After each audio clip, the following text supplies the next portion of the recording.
Thank you for choosing Pembrokeshire Caravan Hire. Let me show you around the workings of our major GTS. Moving inside the caravan, directly above the habitation door, you can see the first panel. This is the button that turns the whole system on within the caravan. And you can see here it says leisure charging. That's because we've got the 240 volts connected, 14.4 on the battery, which is very healthy, and you've got various other buttons around. These three buttons on the left hand side will be purely to, you press them on and then you can operate the individual lights within the caravan all separately. This is the water pump, which you need to turn on to get the water pump actually active, but please do ensure that when you finish with the caravan you turn that off so the pump doesn't keep trying to work when it hasn't got any water. The second panel directly above the habitation door is the Truma panel. By pressing that, you can see here that we've got the electric sign there, which means it's connected to the 240 volts. The one flashing there is actually the heating system. So if I press the middle button, it says it's off. So if I turn that up to a set temperature, say 21 degrees, press it there, that is now operating the heating system. It will go up to 21 degrees and hold it steady there. It will continue to flash until it gets to 21 degrees. Once it gets there, it will go solid again. Okay, moving to the second one. This is your hot water. Currently the hot water is off, so I'm going to turn that up to Eco Hot. Put it on hot, press that button. Again, you can see that flashing. So that is actually going to stay flashing until it gets up to full temperature. So I move across to the next icon, and that says EL1, which is electricity pulling 1 kilowatts. You've got various options here. 1 kilowatt's usually where we put it on, where we've got 240 volt system. Electric 2 would pull 2 kilowatts from the campsite, but unless they've got a very good supply of electricity, 2 kilowatts may be slightly too much for them. So we normally set it onto 1. If you need to work off the gas because you haven't got any electric, turn it round there, set it to gas and press that there. So that's set to electricity 1. The final one is the fan. You've got either eco or high. High will pump the warm air around the system that much quicker than eco, but eco will be quieter. So if I go back, I'm now going to turn the hot water off, press it, turn the heating system down from 21.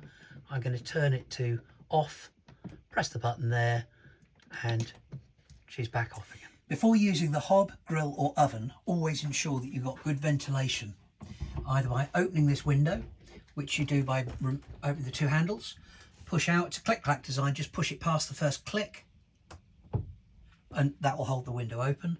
To close it again, you can push it right the way up and she'll come back down again. To access the hob, make sure that the glass is pushed up and fully back, which will allow the gas to come into the system. To turn, say, the back ring on, in, turn, ignite, hold for a few seconds and she'll work away. Turning her off. Make sure that you ensure that it's absolutely had time to cool down before lowering this again, because this glass could shatter. Grill with the grill open, your oven just down in there. In the kitchen area there are a number of cupboards which you'll see full of plates and cafetières and everything up the top there. They're closed simply there. In here, cutlery and utensils.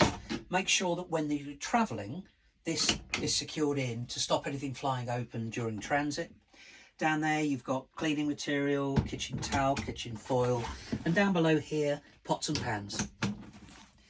The Dometic fridge freezer is turned on by this button just here. You can see various lights illuminating.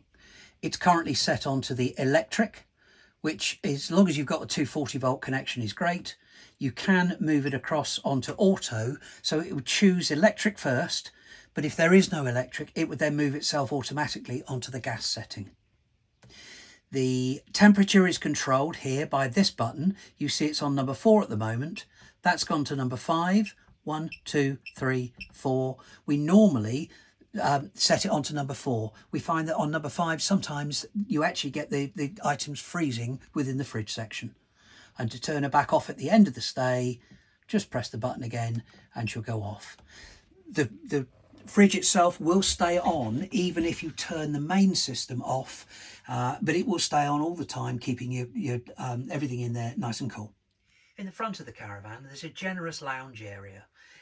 We have a TV that we will, if we've set it up, we will already have that up for you.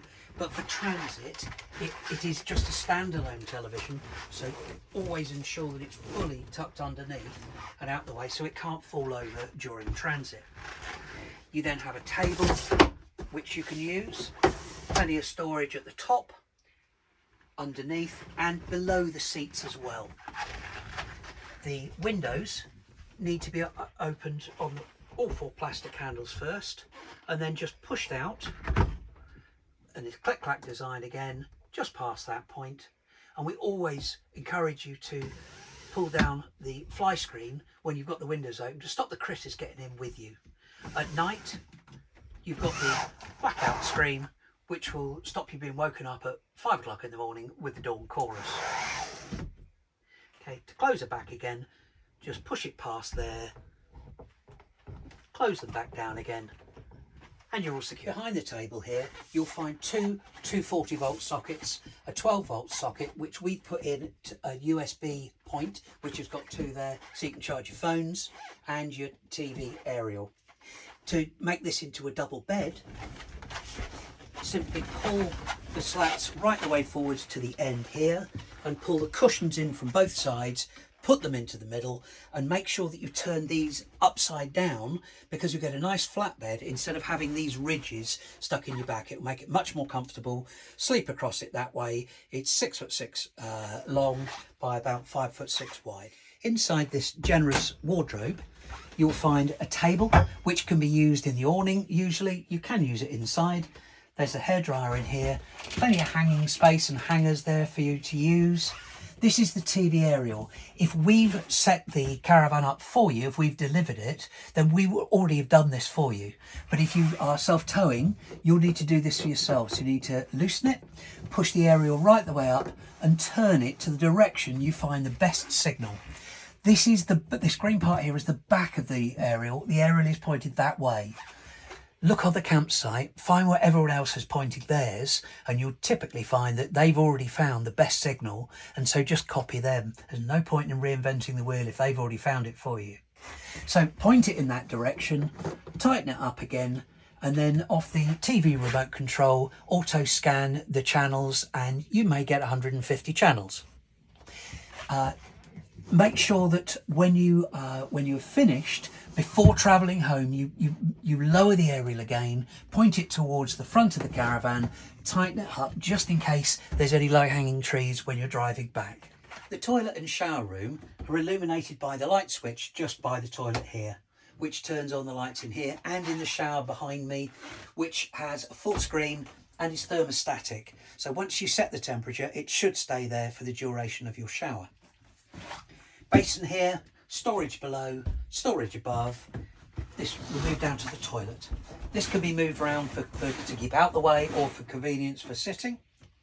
This is the flush, which when you press the button, it will flush, and that helps everything down that's in the bowl down into the toilet cassette down below. To open the toilet cassette, this handle on the front here, you just need to push across gently, which opens up the lid. Everything falls down in, you encourage it down with a flush, and then you can close it back again, which will make it airtight and hopefully get rid of any back smells. Make sure that everybody that uses it, particularly children if we can ask you to, make sure that this is just done gently across. It's worked on a plastic cog system, and if you actually jam it across too much, it sometimes jumps out of that system and it won't operate properly anymore, and then it all has to be taken apart and redone. Not a job that anybody likes doing. Okay, so closing it back down there, can I also make sure that you do pay attention that every time that it's returned, the toilet cassette is washed out and is clean, as we really don't want to take any money from anybody's deposits. This caravan is particularly popular with families with children. You have fixed double beds to the right here with their own windows, blinds and fly screens, with individual night lights as well. you have a place for a television with a 240-volt socket inside and TV aerial point. At the moment it's set up for use as a dinette area, but this can also be transferred into another couple of beds. To get to the lower bed, you need just to pull the leg out, press the button, lift it up, lift this off, place it into position just below there, and then pull the two cushions in, and that in just a few seconds creates an additional bed. And the fourth bed is a bunk which you can lift up from behind here, but please refer to the video that we've made separately on that particular subject.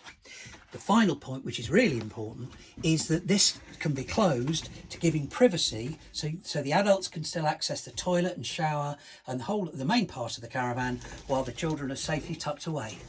Hopefully this has been a good insight into the workings of this particular caravan and could be used as a reference point while you're away using the caravan.